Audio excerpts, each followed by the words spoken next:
থেকে আমাদের একটি আহ্বান, সামনে যে একটা নির্বাচনের যে একটা দাবাকা বাঁচতেছে, সেই নির্বাচনটা সুস্থ হবে এবং বাংলাদেশের যে বর্তমান প্রধান উপদেষ্টা আছে, যেই সবাই নির্ধারণ করছে ওই সবাইয়ের ভিতরে নির্বাচন দিবে, এটাই আমাদের দাবি, আমাদের আশ্বাস। আজকের এই অনুভূতি তো আসলে ভাষায় প্রকাশ করার মতো না। দীর্ঘ 17 বছর আমরা বনে বাদরে ধান খেতে পুকুরের পাড়ে ঘুমাইছি, ঘরে থাকতে পারি নাই।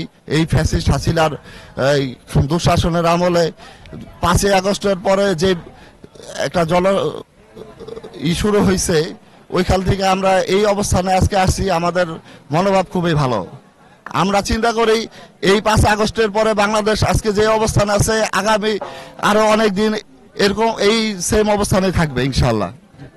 আগামী দিনে তারেক রহমানের নেতৃত্বে আমরা একটা সুশৃঙ্খল বাংলাদেশ চাই, যে বাংলাদেশে কোনো ভেদাভেদ থাকবে না, যে বাংলাদেশে কোনো ধর্মের ভেদাভেদ থাকবে না, যে বাংলাদেশে প্রত্যেকটা মানুষ মানুষের প্রতি ভালোবাসা থাকবে, মানুষ মানুষের প্রতি আস্থা থাকবে। আমরা এরকম বাংলাদেশ কামনা করতেছি। মেহেদী হাসান জাকি, শ্রীনগর ইউনিয়ন স্বেচ্ছাসেবকের আহ্বায়ক।